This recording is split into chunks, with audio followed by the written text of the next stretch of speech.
Perkenalkan, saya Regita Cahyani Sumirat dengan NIM 811423052. Di video kali ini saya akan menjelaskan tentang salah satu teknik identifikasi bahaya dan risiko menggunakan metode FMEA atau Failure Mode and Effect Analysis. Sebelumnya, tugas video ini saya buat untuk memenuhi tugas dari mata kuliah Manajemen Risiko dosen pengampu Ibu Putri Ainutias Mahdang SKM MK3. Dan tanpa berlama-lama lagi, this is my video.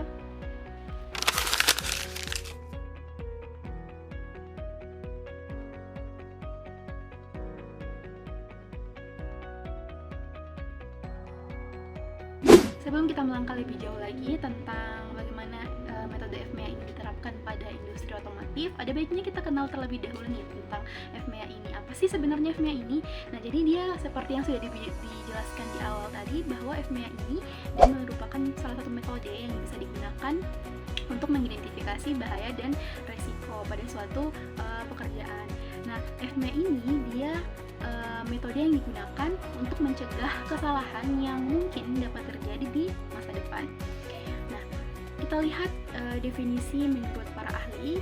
Ini menurut pakar Lailot Omdal dan juga organisasi dunia American Society for Quality. Mereka mendefinisikan FMEA ini adalah suatu teknik engineering yang dilakukan agar bisa mengidentifikasi, menetapkan, mengurangi, ataupun menghilangkan suatu kegagalan yang diketahui dan ataupun potensi kegagalan dari proses sebelum kegagalan tersebut bisa sampai ke tangan para pelanggan. Nah, sebagaimana kepanjangan dari FMEA ini, Failure Mode Effect Analysis, yang artinya adalah suatu analisa yang dilakukan untuk menemukan efek apa saja nih yang dapat berpotensi untuk membuat kesalahan pada produk atau proses produksi. Nah, dengan metode FMEA ini kita bisa menganalisa permasalahan yang mungkin bakal muncul pada suatu produk yang akan dibuat atau suatu proses yang akan dilakukan. Nah, kemudian karena masalah yang berpotensi muncul sudah ditemukan terlebih dahulu, sudah diketahui sejak awal, maka kita bisa menentukan tindakan selanjutnya, which is itu tindakan pencegahan. Sederhananya, FMEA ini dia merupakan cara memprediksi masalah sebelum terjadi agar bisa dicegah lebih awal. Untuk tujuan dari FMEA sendiri, tentu yang pertama itu bisa menemukan potensi kegagalan sejak dini. Jadi kita bisa mendeteksi nih potensi kegagalannya ini sudah sedari dini. Kemudian yang kedua, menganalisis dampak jika kegagalan terjadi. Yang ketiga, mengurangi risiko kecelakaan dan biaya kerusakan. Ya jelas ya, kalau sudah diketahui sejak awal, pasti risiko kecelakaan dan juga biaya dari kerusakan itu sendiri bisa dikurangi atau bisa diminimalisir. Kemudian meningkatkan, yang terakhir tujuannya meningkatkan kualitas dan keandalan produk atau proses. Selanjutnya, penerapan FMEA sendiri. FMEA ini dibagi menjadi dua, ada PFMEA dan juga DFMEA. Kita bahas satu-satu. Untuk yang PFMEA ini, dia dilakukan pada saat adanya desain produk baru, adanya teknologi baru, dan juga proses baru. Kemudian terjadi perubahan pada desain atau proses yang ada, perangkat pendukung baru, dan juga sumber daya baru.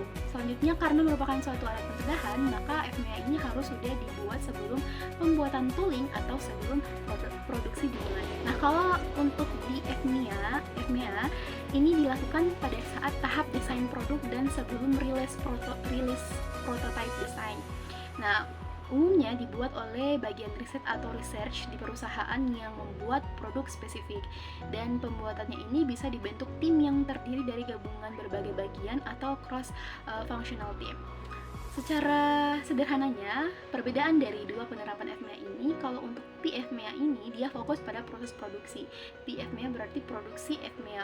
Sedangkan kalau di FMEA itu fokus pada desain produknya. Jadi desain FMEA seperti itu. Selanjutnya, langkah-langkah penyusunan FMEA.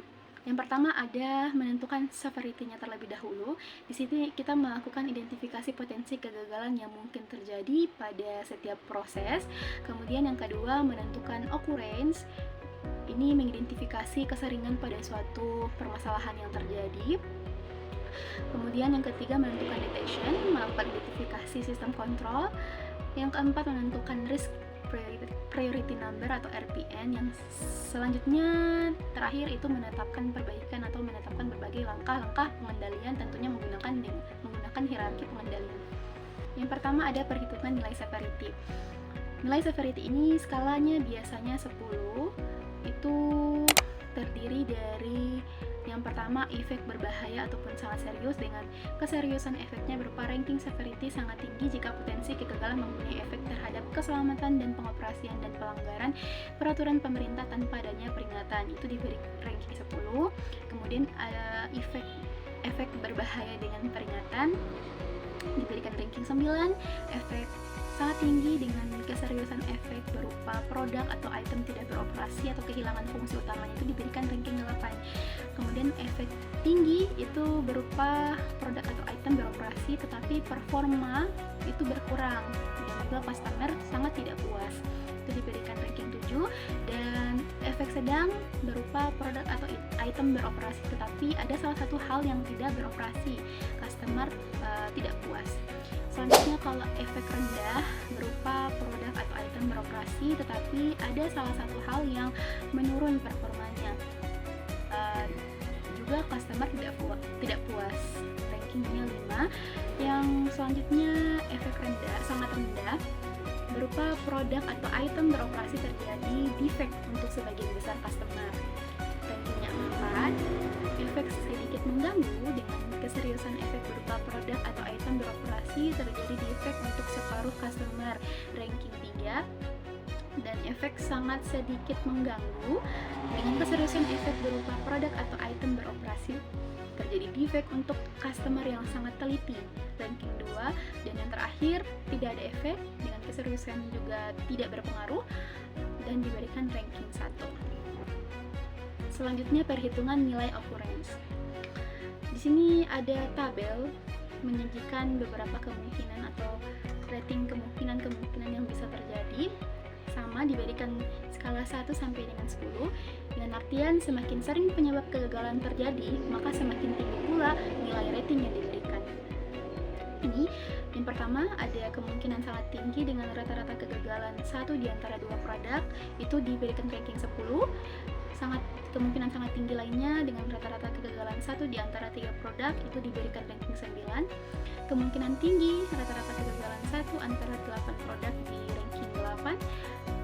Kemungkinan yang tinggi rata-rata kegagalan 1 di antara 20 produk itu diberikan ranking 7. Kemungkinan yang sedang dengan rata-rata kegagalan 1 di antara 80 produk, ranking 6. Kemungkinan yang sedang dengan rata-rata kegagalan 1 di antara 400 produk itu diberikan ranking 5. Kemungkinan yang sedang lainnya dengan rata-rata kegagalan di antara kemungkinan sedang lainnya dengan rata-rata kegagalan 1 di antara 2000 produk itu diberikan ranking 4. Kemungkinan rendah dengan rata-rata kegagalan 1 di antara 15.000 produk diberikan ranking 3 dan 1 di antara 150.000 produk diberikan ranking 2. Dan yang terakhir itu kemungkinan terkendali rata-rata kegagalan itu 1 di antara 1.500.000 produk diberikan ranking 1. Selanjutnya perhitungan nilai detection. Di sini juga disajikan tabel dengan skala 1 sampai 10 yang artinya semakin sulit mendeteksi penyebab kegagalan yang terjadi, maka semakin tinggi pula nilai rating. Yang pertama ada deteksi hampir tidak mungkin dengan kriteria pasti tidak dapat terdeteksi, rankingnya 10. Deteksi sangat kecil, kriteria sangat jauh kemungkinan ditemukan potensi kegagalan, ranking 9. Deteksi kecil, kriteria jarang ditemukan potensi kegagalan, ranking 8. Sangat rendah, kriteria kemungkinan untuk mendeteksi kegagalan sangat rendah, ranking 7. Rendah, kriterianya kemungkinan untuk mendeteksi kegagalan rendah, ranking 6. Deteksi sedang dengan kriteria kemungkinan untuk mendeteksi kegagalan sedang itu diberikan ranking 5. Sedang ke tinggi dengan kriteria kemungkinan untuk mendeteksi kegagalan cukup tinggi diberikan ranking 4. Deteksi tinggi dengan kriteria kemungkinan untuk mendeteksi kegagalan tinggi diberikan ranking 3. Deteksi sangat tinggi, kriteria kemungkinan untuk mendeteksi kegagalan sangat tinggi diberikan ranking 2. Dan yang terakhir deteksi yang sangat tinggi dengan kriteria pengecekan dengan mudah dapat terdeteksi itu diberikan ranking 1. Selanjutnya yaitu menghitung nilai RPN atau Risk Priority Number, yang selanjutnya ini akan menjadi prioritas utama dalam pengendalian risiko di suatu perusahaan. Untuk rumusnya itu cukup mengalihkan saja antara 3 parameter tadi, severity, occurrence, dan juga deteksi. Baik, langsung saja kita masuk ke studi kasus analisis risiko keselamatan dan kesehatan kerja pada industri otomotif dengan metode FMEA. Bisa dilihat ini merupakan tabel hasil penilaian FMEA pada industri otomotif. Sebelumnya di industri otomotif ini memiliki beberapa bagian kerja, mulai dari pencetakan panel, pengelasan bodi, pengecatan, perakitan, sampai dengan logistik. Nah, masing-masing bagian kerja ini memiliki failure mode-nya sendiri. Diawali dengan pencetakan panel. Nah, pencetakan panel sendiri, failure mode-nya itu ada beberapa. Yang pertama, tangan terjepit, potensi luka parah. Dengan nilai RPN yang tertinggi ada pada potensi luka parah, yaitu sekitar 175 dengan kategori sangat tinggi. Selanjutnya, untuk pengelasan bodi atau welding itu memiliki failure mode. 3 failure mode. Yang pertama, luka bakar, cedera mata berat, dan juga gangguan pernapasan. Di antara ketiga ini, yang paling tinggi yaitu luka bakar dengan RPN dengan RPN yaitu 196 dengan kategori sangat tinggi. Dan selanjutnya, pengecatan painting pun juga dikategorikan sangat tinggi, dan perakitan memiliki resiko yang sangat tinggi ya, karena di sini bisa dilihat nilai RPN-nya itu dihasilkan senilai 200 yang dikategorikan sebagai kategori sangat tinggi. Selanjutnya yang terakhir ada logistik, juga dikategorikan sebagai tahapan yang memiliki resiko yang sangat tinggi. Berdasarkan tabel di atas mengenai hasil penilaian FMEA di industri otomotif, terlihat bahwa resiko dengan kategori sangat tinggi ini mendominasi hampir di seluruh bagian kerja, mulai dari proses pressing, welding, painting, perakitan, hingga logistik. Nah, nilai RPN-nya ini yang tertinggi ditemukan pada bagian perakitan terkait cedera otot punggung dengan skor 200, serta pengelasan bodi atau welding terkait luka bakar dengan skor 196. Penilaian FMEA ini kita bisa melakukan perbaikan.